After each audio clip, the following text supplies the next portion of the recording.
कौन से नॉनसेंस कहते हैं। आ जाओ इधर, चलो सुनो मेरी बात, सुनो गौर से, बस बस बस सुनो मेरी बात। हम लोग मैक्रो इकोनॉमिक्स के अंदर अभी तक 2 यूनिट खत्म कर चुके हैं। 2 यूनिट, पहली यूनिट में 4 चैप्टर थे, फर्स्ट 4 चैप्टर्स, ठीक है जी। और दूसरी यूनिट के अंदर 2 चैप्टर थे, मनी और बैंकिंग। टोटल जो हमने प्रिपरेशन अभी तक की है वो 16 मार्क्स की है, सिर्फ 16 मार्क्स, सिर्फ 16 मार्क्स। अगर उसमें से कुछ भी पेपर में अभी तक आया, पिछले 10 साल के पेपर को उठा लो, लास्ट 10 ईयर्स के बोर्ड के पेपर परचेज करो, उन 10 साल के पेपर्स को खंगालो। और यही पढ़ने का तरीका भी है, ये बिल्कुल सही तरीका पढ़ने का ये है कि जो चैप्टर हमने यहाँ खत्म कर दिया, जो यूनिट हमने यहाँ खत्म कर दी, वो आप पिछले 10 साल के पेपर में से भी खत्म कर दो। साथ के साथ लास्ट की वेट मत करो। जैसे अकाउंट्स आप लोग आगे से कुछ बच्चे कर रहे होंगे, लास्ट 10 ईयर पेपर्स ले आए होंगे और वो पक्की बातें कर रहे होंगे। कुछ बच्चे ऐसे होंगे जो ये कर रहे होंगे, मुझे पूरा विश्वास है, कुछ बच्चे होंगे इशू कर रही है, लास्ट 10 ईयर्स में से कर रही है, नहीं इशू ले आई थी, इशू लास्ट 10 ईयर पेपर्स में से कर रही है। और आप भी लास्ट 10 ईयर पेपर्स को साथ साथ करो। जो चैप्टर यहाँ हो गया ना, उस चैप्टर के लास्ट 10 ईयर्स के पेपर्स में क्या क्या आया, कैसे क्वेश्चंस आए, वो आपको कर लेना चाहिए हाथ के हाथ। इकोनॉमिक्स के भी लास्ट 10 ईयर्स के पेपर्स ले आओ, और जो यूनिट्स हमने खत्म कर दी, उस यूनिट में से आज तक पिछले 10 साल में क्या क्या आया, कैसे कैसे क्वेश्चंस आए, वो उसकी प्रैक्टिस आप साथ साथ करते रहो, ताकि लास्ट में टाइम बचे ना बचे पता नहीं, ठीक है जी। इसीलिए आप ये काम करते रहो। अब सुनो मेरी बात गौर से, हमने जो अभी तक कर लिया वो कर दिया हमने 6 चैप्टर, मतलब 2 यूनिट। जो प्रिपरेशन हमने की वो की सिर्फ 16 मार्क्स, जिसमें से 6 मार्क्स का प्रैक्टिकल है और 10 मार्क्स की थ्योरी है, जो हमने अभी तक पढ़ा है, ठीक है जी। अब जो हम करने वाले हैं उस चैप्टर का नाम है गवर्नमेंट बजट, ठीक है। आ जाओ, GOVERN, ये एन आएगा बस, यही गवर्नमेंट बजट। ये सिर्फ ऐसा चैप्टर है जो अकेला चैप्टर है, ये अकेली यूनिट है 6 नंबर, ये अकेली यूनिट है कितने मार्क्स की, 6 मार्क्स की। ये भी 6 मार्क्स की अकेली यूनिट है। मैक्रो इकोनॉमिक्स में इसे करने के बाद हमारे 22 नंबर पूरे हो जाएंगे, 22 मार्क्स की तैयारी हो जाएगी। इसको करने के बाद मैक्रो इकोनॉमिक्स 22 मार्क्स की हो जाएगी, और फिर एक और यूनिट करने के बाद हम 28 मार्क्स पे आ जाएंगे। फिर बचेगी आखिरी सबसे बड़ी यूनिट 12 मार्क्स की, 12 मार्क्स की, ठीक है जी, जिसमें मैंने भी कहा कि आपने अभी तक नहीं किया है। तो अभी हमारे पास जो बचे हैं वो बचे हैं टोटल, इस चैप्टर को करने के बाद 5 और चैप्टर। ये चैप्टर खत्म करते ही हम मैक्रो इकोनॉमिक्स में 7 चैप्टर खत्म कर देंगे, ठीक है जी। आओ स्टार्ट करते हैं। पहले इसके टॉपिक लिखे, हम इसमें क्या क्या करने वाले हैं। इसमें से कुछ भी कटा नहीं है, तो आ जाओ। बुक का चैप्टर नंबर हो सकता है 10, या बुक का चैप्टर नंबर 10, बुक का चैप्टर नंबर 10 लिख लो। हमने जो छोड़ दिए वो हमने छोड़े चैप्टर नंबर 7, 8 और 9। वो एक यूनिट ऐसी है जो 12 नंबर की है, सबसे इंपॉर्टेंट, सबसे लेंथी और सबसे ज्यादा कॉम्प्लिकेटेड यूनिट है, ठीक है जी। जिसमें एग्रीगेट डिमांड और एग्रीगेट सप्लाई के बारे में हम पढ़ते हैं, जिसमें हम एग्रीगेट डिमांड और एग्रीगेट सप्लाई के बारे में पढ़ते हैं। वो 3 चैप्टर हमने छोड़ दिए। वो 3 मतलब पूरी यूनिट है, वो एक साथ पूरी यूनिट है, वो आपको करवाई जाएगी। वो सबसे लेंथी है, उसमें 1.5 महीना लग जाएगा यूनिट खत्म होने में, ठीक है। तो आओ पहले इसको खत्म करें, जो छोटे छोटे चैप्टर्स हैं। तो गवर्नमेंट बजट अपने आप में अकेला चैप्टर है, पूरी 6 नंबर की यूनिट है। तो टॉपिक्स लिखो। सबसे पहले concept of budget, concept of government budget, सबसे पहला टॉपिक। ये है तो होता क्या है, मतलब इसका मीनिंग क्या है। फिर objective of government budget,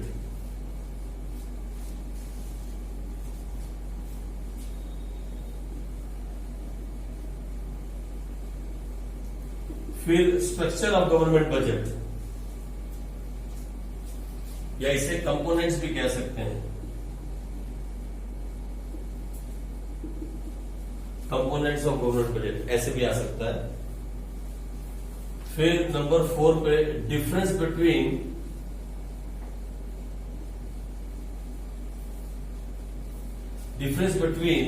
revenue expenditure and capital expenditure,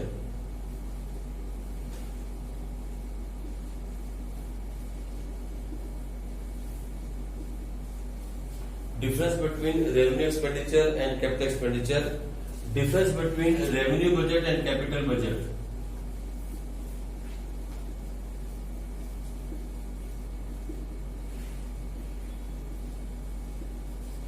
ये टॉपिक नंबर 4 है।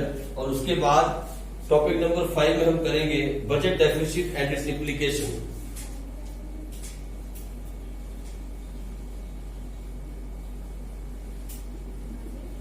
डेफिसिट घाटा, वित्तीय घाटा, बजट का घाटा, budget deficit and it's implication.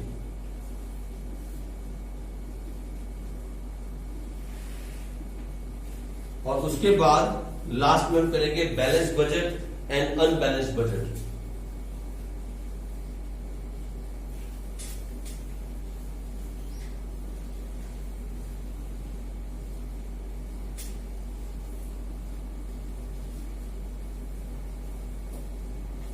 अभी जो हमने पेपर चेक किया, क्वेश्चन पेपर, जितने भी क्वेश्चन अभी तक आए थे बजट के चैप्टर में से 6 मार्क्स के अंदर, वो सारे के सारे इसी टॉपिक में से आए थे। तो ये टॉपिक जो है ये वेरी वेरी इंपॉर्टेंट टॉपिक है इस चैप्टर का।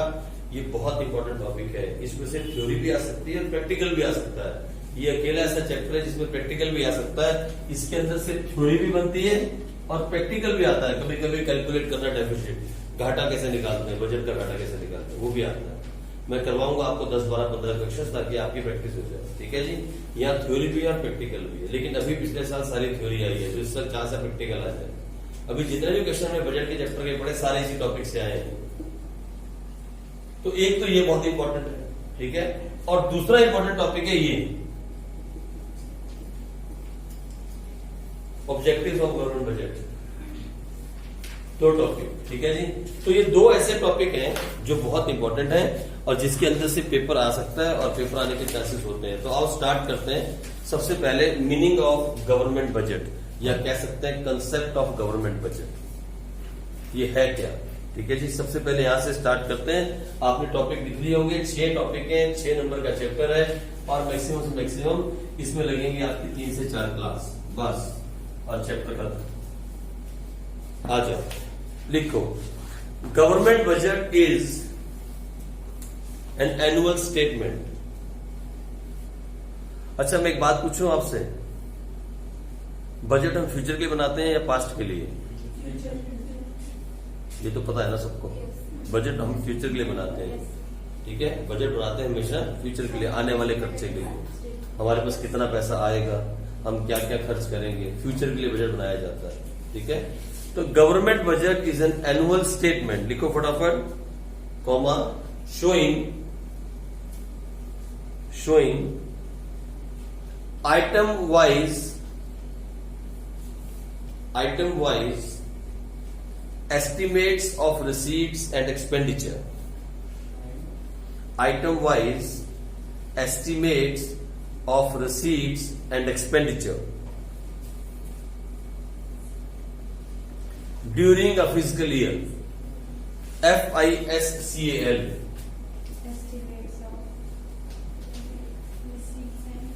Receipts and expenditure. Estimates of receipts and expenditure during a fiscal year. या फाइनेंशियल ईयर कोई बोलते हैं फिजिकल ईयर, बजट की भाषा में इसी को बोलते हैं फिजिकल ईयर। जिसे फाइनेंशियल ईयर बोलते थे 1 साल का, उसे आप फिजिकल ईयर बोलते हैं। सुनो मेरी बात गौर से, मेरी बात गौर से सुनो। छोटी सी बात थी, बजट के अंदर हमेशा बनाया जाता है बजट फ्यूचर के लिए। बजट में सिर्फ 2 ही बातें होती हैं, कितना पैसा आने वाला है और कितना पैसा लगाना है, यही बात होती है। चाहे वो घर का बजट हो, चाहे शादी का बजट हो, चाहे छोटी सी पार्टी अरेंज करने का बजट हो, चाहे एक देश का बजट हो, चाहे एक देश का बजट हो। जब हम छोटी सी पार्टी घर में अरेंज करते हैं ना, तो फिर वहां भी बजट बनाते हैं। पापा ने 1500 रुपए दिए, 1500 में से 200 रुपए का ये आएगा, 100 रुपए का ये आएगा, 100 रुपए का ये आएगा, 200 का ये आएगा, और करते करते इतने खर्च करते हो कि नहीं करते, बताओ घर में। अगर दोस्तों के बीच पार्टी अरेंज करनी हो तो आप बजट बनाते हो ना घर बैठ के, you also prepare a budget. लेकिन वो क्या होता है? एस्टिमेट। अभी हो सकता है बाजार में सामान सस्ता मिल जाए, पॉसिबिलिटी है ना, सस्ता मिल जाए, ये पॉसिबिलिटी होती है।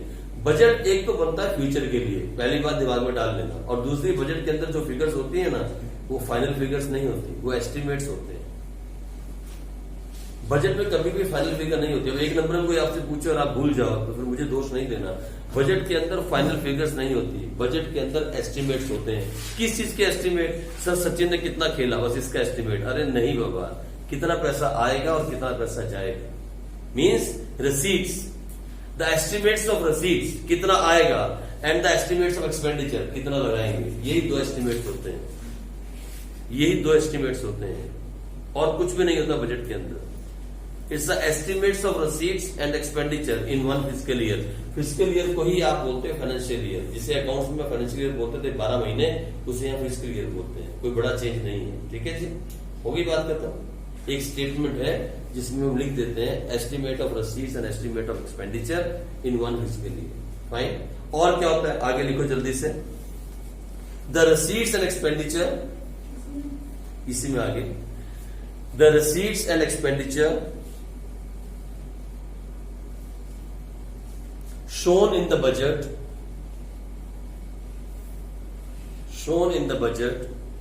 are not the actual figures. Shown in the budget are not the actual figures. ये actual figures नहीं होती, not the actual figures, but the estimated figures.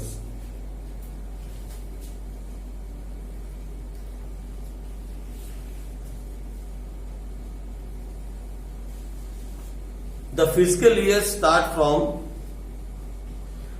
1st April to 31st March। यानी अकाउंट्स में जिसे हम financial year बोलते हैं, financial year कब से स्टार्ट होता है इशू, 1st अप्रैल से, कब तक चलता है, 31st मार्च। सेम चीज यहाँ पे है, सेम चीज यहाँ पे है। फिजिकल ईयर 1 अप्रैल से लेके 31st मार्च होता है, ठीक है जी। तो भैया अभी तक वही बात घुमा के दोबारा से लिखवा दी। एक बजट के अंदर हम एस्टिमेट फिगर्स दिखाते हैं, किसकी, क्या आएगा मतलब रिसीट्स, और क्या जाएगा मतलब एक्सपेंडिचर। वो एक्चुअल फिगर नहीं होती, ये सब एस्टिमेट होता है। अगर बजट में आपने बोला कि हमारे पास 500 करोड़ आने वाले हैं और 500 नहीं है, तो किसी का गला नहीं पकड़ सकते, किसी को कॉलर से पकड़ के आप मार नहीं सकते, भैया एस्टिमेट था। हो सकता है 550 आ गए, हो सकता है 450 आए, तो पॉसिबिलिटी है प्लस माइनस की, ठीक है जी। अब इंडिया में बजट कब आता है मालूम है आपको, इंडिया में बजट कब आता है मालूम है?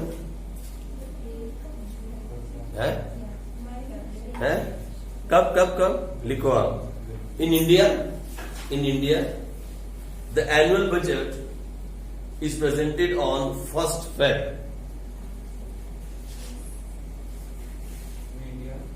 द एनुअल बजट, कोई मुंह जून बोल रहा है, कोई मई बोल रहा है, ये भी एक नंबर का क्वेश्चन है, एक नंबर का। ऑन 1st Feb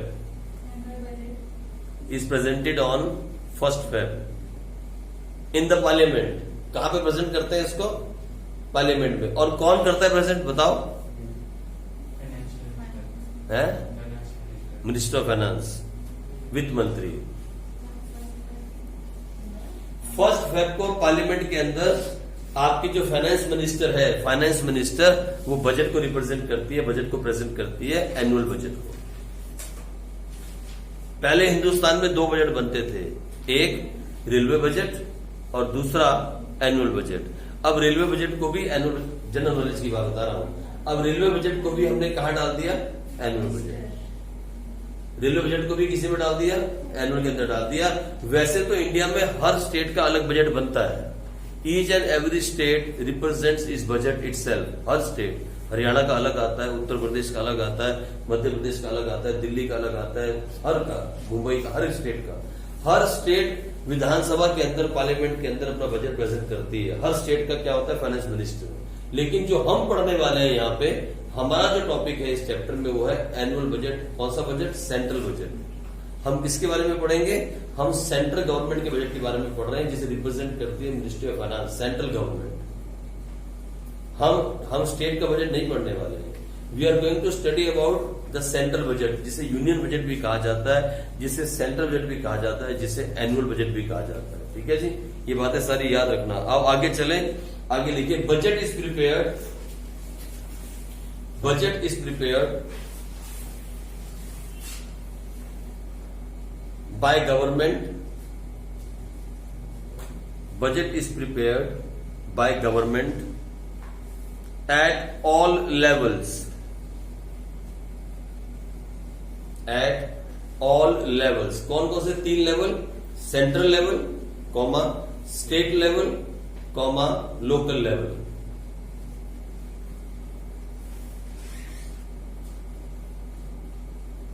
यानी सेंट्रल गवर्नमेंट भी अपना बजट बनाती है, उसके बाद स्टेट गवर्नमेंट अपना बजट बनाती है, और फिर अंबाला गवर्नमेंट डिस्ट्रिक्ट के हिसाब से भी अपना बजट बनाती है। इसे बोलते हैं लोकल लेवल। ठीक है, देखो एक बजट तो बनाया मोदी गवर्नमेंट ने, एक तो मोदी गवर्नमेंट ने बनाया, fine, that is called central budget. फिर एक बनाया खट्टर गवर्नमेंट ने, हरियाणा की मनोहर लाल खट्टर गवर्नमेंट, जो यहाँ का चीफ मिनिस्टर है, उनकी गवर्नमेंट ने। फिर एक बना स्पेशली अंबाला के लिए, सिर्फ अंबाला डिस्ट्रिक्ट के लिए, अंबाला कैंट के लिए नहीं, पूरी अंबाला डिस्ट्रिक्ट के लिए, that is called local government. यहाँ की लोकल है, जिसमें हम यहाँ के वो क्या बोलते हैं उनको, अनिल विज और वो सब आते हैं, क्या बोलते हैं उनको, लोकल एमएलए वगैरह जो लोकल होते हैं, है ना, जिसमें वो इन्वॉल्व होते हैं। ठीक है जी, तो 3 जगह पे बजट बनते हैं, सेंट्रल लेवल पे, स्टेट लेवल पे और लोकल लेवल पे। बात समझ में आ रही है? साथ साथ आगे चलो, आगे लिखो। however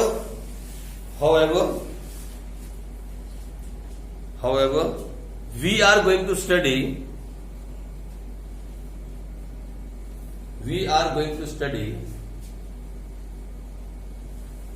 the annual budget of central government. We are going to study the annual budget of central government. हम सिर्फ सेंट्रल गवर्नमेंट का बजट ही पढ़ेंगे, टेंशन नहीं लेना, हम सब और नहीं पढ़ेंगे। क्या पढ़ेंगे? सिर्फ केंद्र सरकार द्वारा बनाया गया budget, and that is also called union budget, and that is also called union budget. Note करना बहुत इंपॉर्टेंट है बजट के लिए, इसे यूनियन बजट भी कहते हैं, UNION, यूनियन बजट।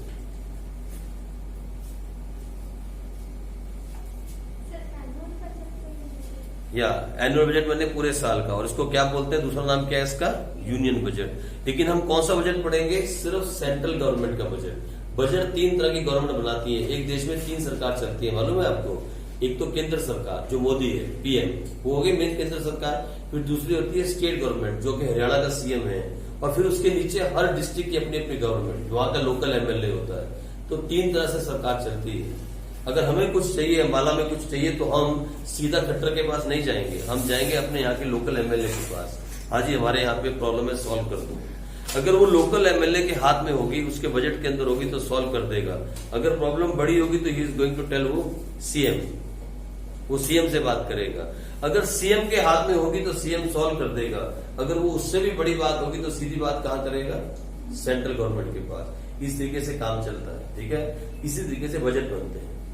गवर्नमेंट पैसा एलोकेट करती है किसके लिए? हरियाणा गवर्नमेंट के लिए। फिर हरियाणा गवर्नमेंट उसी पैसे को डिस्ट्रीब्यूट करती है किसके लिए? अपनी स्टेट्स, अपनी डिस्ट्रिक्ट के हिसाब से। अंबाला डिस्ट्रिक्ट के लिए 7 डिस्ट्रिक्ट, अलग अलग डिस्ट्रिक्ट हैं, अलग अलग डिस्ट्रिक्ट के, उसके हिसाब से। ठीक है जी, यहाँ पे भी इनकी रिसीट्स होती है, ये भी पैसा इकट्ठा करते हैं और खर्च करते हैं, और कुछ पैसा गवर्नमेंट से आता है। तो सब बातें हम पढ़ लेंगे, स्ट्रक्चर क्या होता है जब ये पढ़ेंगे ना, स्ट्रक्चर यानी लिखा था ना स्ट्रक्चर ऑफ बजट, वहां पे सारी बातें आ जाएंगी कि बनता कैसे है, कौन कहां से कैसे बनाता है। लेकिन अभी याद रखो 3 तरह के बजट बनते हैं, लेकिन हम जो पढ़ने वाले हैं वो क्या पढ़ने वाले हैं? सिर्फ और सिर्फ सेंट्रल गवर्नमेंट बजट। मतलब उससे दूसरा नाम क्या है उसका? 1 नंबर में आएगा, अंडरलाइन कर लो, 1 नंबर में आएगा, अंडरलाइन कर लो, यूनियन बजट। ठीक है जी, फिर वहां पे आप मुझे याद करोगे और गालियां निकालोगे। आगे आ जाओ। इन द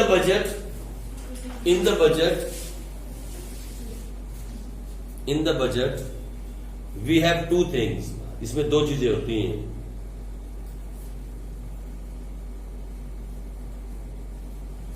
अब जो यूनियन बजट की बात कर रहा हूं मैं, अब जो हम पढ़ने वाले सब भूल जाओ बाकी। क्या पढ़ने वाले हैं?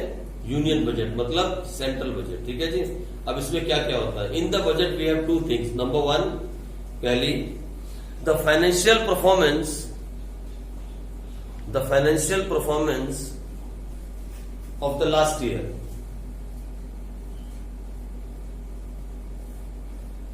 The financial performance of the last year, पिछले साल की हमारी परफॉर्मेंस क्या थी गवर्नमेंट की। Number 2, the financial program and policies, the financial program and policies for the next year.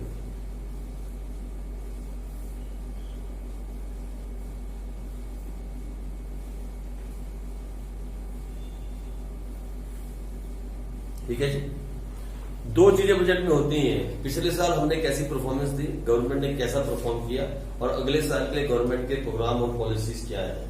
अब सर ये प्रोग्राम और पॉलिसीज क्या होते हैं, दिमाग में उठेगा आपके, तो लिखो फटाफट जल्दी से। The program and policies, the program and policies of the government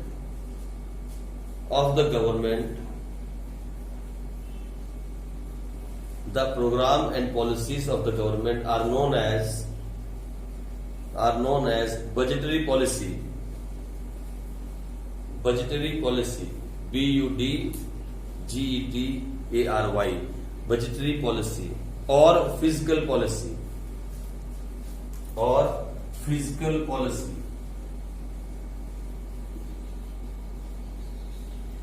budgetary policy और फिजिकल पॉलिसी। बस यहां खत्म हो गई डेफिनेशन ऑफ बजट। जितना आपने लिखा है इतना आप पेपर में मत लिख के आना, ये मैंने इसमें वो सारे क्वेश्चंस कवर कर दिए जो एक नंबर में पूछे जा सकते हैं। The program and policies in the budget are known as budgetary policy.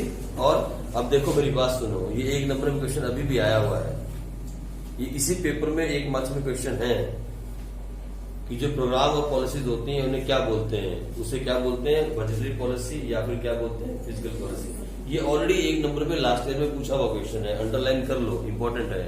यानी बजट की डेफिनेशन जब हम पढ़ेंगे तो डेफिनेशन ऑफ बजट इतनी है, सिर्फ और सिर्फ इतनी कि बजट के अंदर हम क्या दिखाते हैं, एस्टिमेट दिखाते हैं, किसका, रिसीट्स का और एक्सपेंडिचर का, कौन से साल का, आने वाले साल का, और 1 फिजिकल ईयर, दैट्स ऑल। लेकिन जब आप डिटेल में बजट को पढ़ो तो मैंने सारी डेफिनेशन आपको बजट की लिखवा दी कि बजट में है क्या। होगी बात खत्म, पहला टॉपिक ओवर हुआ, फर्स्ट टॉपिक इज ओवर। आ जाओ सेकंड की तरफ चले, ऑब्जेक्टिव्स ऑफ गवर्नमेंट बजट।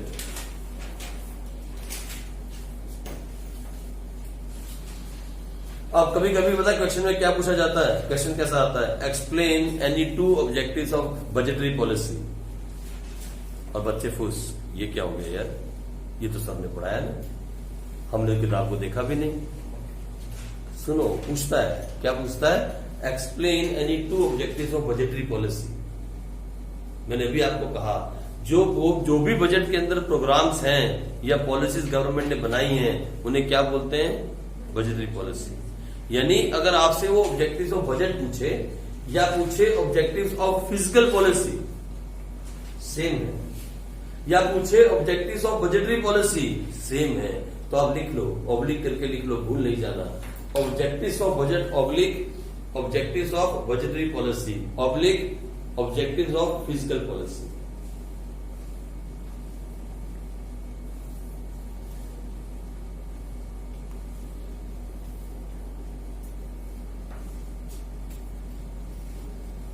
ठीक है जी। अब सुनो, गवर्नमेंट बजट क्यों बनाती है, what are the objectives of preparing a budget, ये भी आ सकता है question. Why do a government prepare the budget, budget announce क्यों करती है गवर्नमेंट। अब आपसे पूछ ले, सेम बात है भैया, ऑब्जेक्टिव्स। क्वेश्चन कैसे भी घूम के आ सकता है कि गवर्नमेंट बजट क्यों बनाती है, why do government prepare a budget, explain, 4 number में आ गया। तो आपको कम से कम क्या लिखना पड़ेगा, 4 ऑब्जेक्टिव लिखने पड़ेंगे। या पूछ सकता है, explain the budgetary policy of the government, फिर वही बात आ गई घूम के। या पूछ सकता है, what is the objective of preparing the physical policy of government, same बात आ गई। या सीधा सीधा पूछ सकता है, देखो सीधा तो नहीं पूछेगा, आप 12th क्लास के बच्चे हो, आपसे सीधा क्वेश्चन तो नहीं पूछा जाएगा, थोड़ा सा तो घुमा के पूछेगा। 4 नंबर या 6 नंबर में अगर पूछेगा तो थोड़ा सा घुमा के पूछेगा, सीधा पूछेगा तो सब आंसर दे देंगे। लेकिन आप क्वेश्चन को समझ लेना, बजट के अंदर जो गवर्नमेंट अपना प्रोग्राम बताती है कि आने वाले साल में क्या प्रोग्राम है, आने वाले साल में क्या पॉलिसीज हैं, उसे कहते हैं बजटरी पॉलिसी। तो उसका क्या ऑब्जेक्टिव होता है, ठीक है, हम ये पढ़ने वाले हैं। लिखो ऑब्जेक्टिव नंबर 1, ये टोटल 6 या 7 हैं। यस, पहला लिखो number 1, reallocation of resources, reallocation of resources.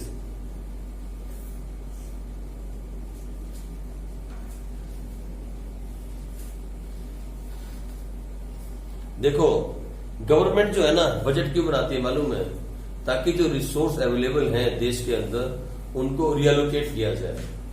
कोई भी कंपनी जो प्राइवेट कंपनी, बात को समझना टॉपिक क्या है, फिर आप लिख तो अपने आप लिख सकते हो, मैं भी लिखवा दूंगा।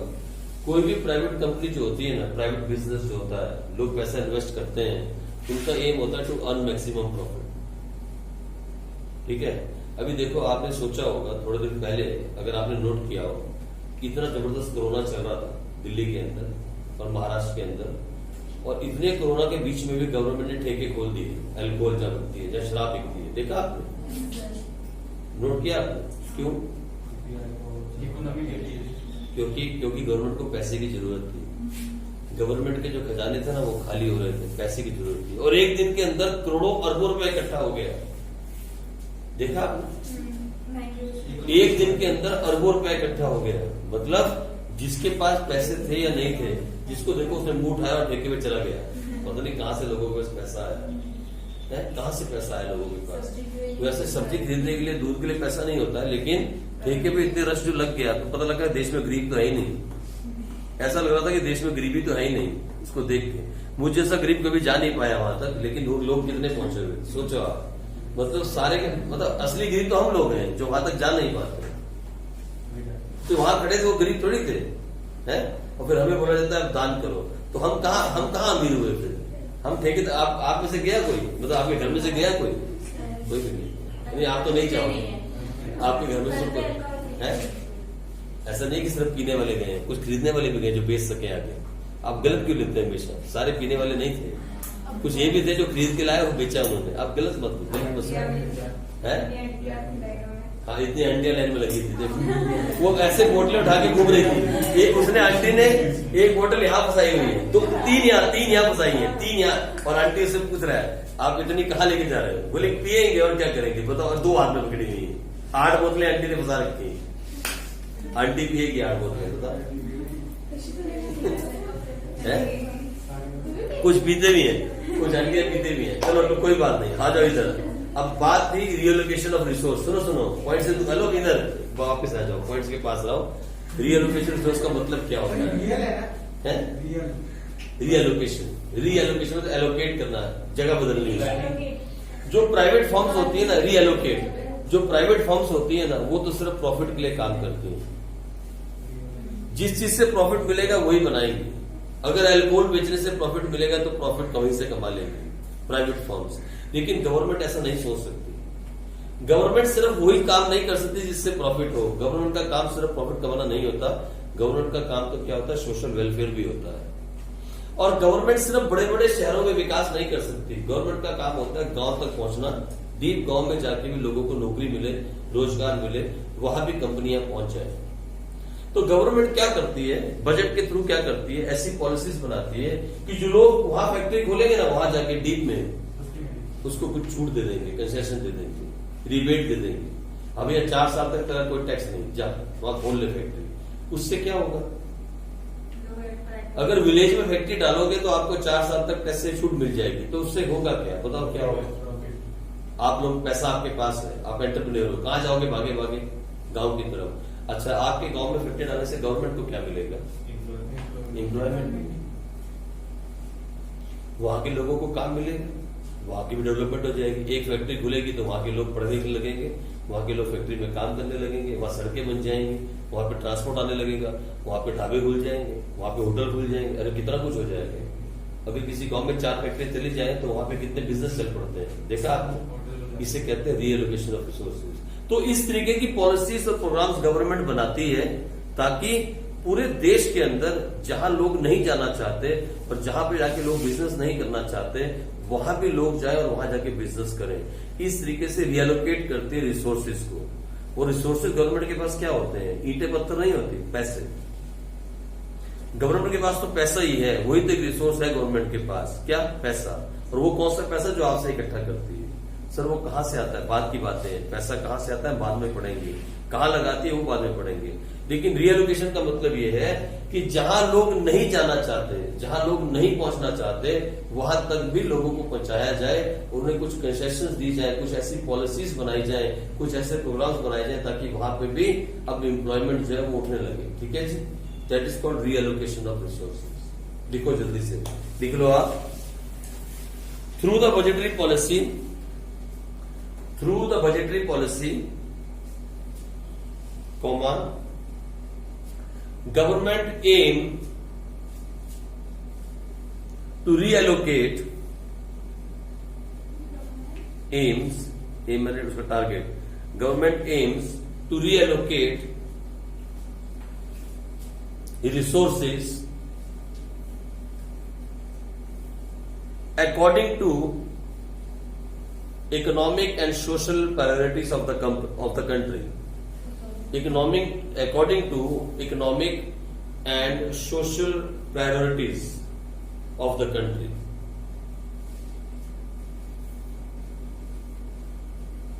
अब ये गवर्नमेंट कैसे कर सकती है? Priorities of the country. अब ये गवर्नमेंट कैसे करती है? तो लिखो, नेक्स्ट हेडिंग में चले जाओ, मतलब नेक्स्ट पॉइंट में, नेक्स्ट लाइन में, government can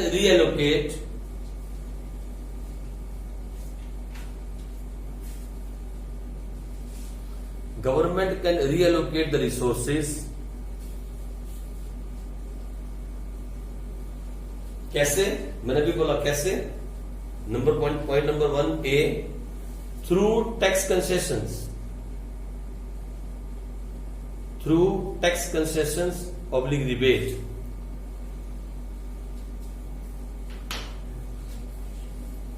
oblique rebates, rebate मैंने छूट देना। और दूसरा क्या तरीका है? देखो point b, directly producing the goods and services,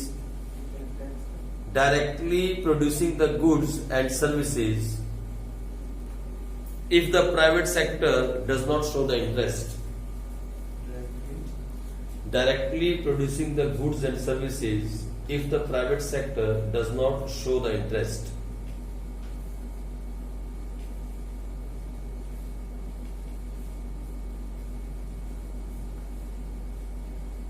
अब गवर्नमेंट रीएलोकेट कैसे करेगी लीजा? एक तो गवर्नमेंट क्या करेगी, आपको छूट दे देगी, ऐसा बजट बनाएगी जिसमें लिखा होगा बजट के अंदर, those they are going to plan their business in the villages, they will get the tax rebate for next 5 years। अगले 5 साल तक उनको कोई टैक्स नहीं लगेगा। अब क्या होगा, इतना बड़ा टैक्स की बचत होनी है, इतना बड़ा पैसा बचाना है, तो कंपनियां किस तरफ दौड़ेंगी? उस तरफ। हो गया ना रिसोर्स का रिलोकेशन। यानी जो काम यहां होता था पहले, अब उसको कहां तक पहुंचा दिया? गांव तक पहुंचा दिया। पहला तो ये। दूसरा, गवर्नमेंट क्या करती है, खुद उन चीजों को प्रोड्यूस करने लग जाती है और गुड्स एंड सर्विसेज को, जो प्राइवेट सेक्टर नहीं करना चाहता। फॉर एग्जांपल, इसका सबसे बेस्ट एग्जांपल खादी उद्योग देखा आपने? खादी उद्योग, प्राइवेट सेक्टर खादी उद्योग में नहीं आना चाहता क्योंकि इसमें पैसा नहीं है। मोदी जो जैकेट डाल के घूमते हैं वो खादी उद्योग की बनी हुई है, और मोदी की जैकेट को देखते देखते कितनी दुनिया में जैकेट बिक गई। मोदी जो है उसको प्रमोट कर रहे हैं, खुद हमारे प्राइम मिनिस्टर जो है वो उस उद्योग को प्रमोट कर रहे हैं। उसको कौन प्रोड्यूस कर रहा है? गवर्नमेंट प्रोड्यूस कर रही है। कहां प्रोड्यूस कर रही है? विलेजेस के अंदर, गांव के अंदर। ये सबसे अच्छा एग्जाम्पल है, लिख लो। For example khadi, for example khadi clothes या खादी गुड्स। ठीक है जी, ये है इसका पहला पॉइंट, रीएलोकेशन ऑफ रिसोर्सेज। यानी एक तरफ से रिसोर्स को उठाना और जगह जगह पे एलोकेट करना ताकि हर तरफ से डेवलपमेंट हो बराबर के हिसाब से। That is the first point. ये इसका पहला ऑब्जेक्टिव है for the budget, government budget का पहला ऑब्जेक्टिव। ठीक है जी, चलो इसके आगे नहीं चलेंगे क्योंकि हमें बीएसटी भी आज खत्म करनी है इस टॉपिक को। वैसे तो टॉपिक छोटा है हमारे पास बीएसटी का, लेकिन फिर भी अभी हम इसको यही खत्म करें और कल इसमें आगे बढ़ेंगे। ठीक है जी, चलो कल मिलेंगे बच्चों।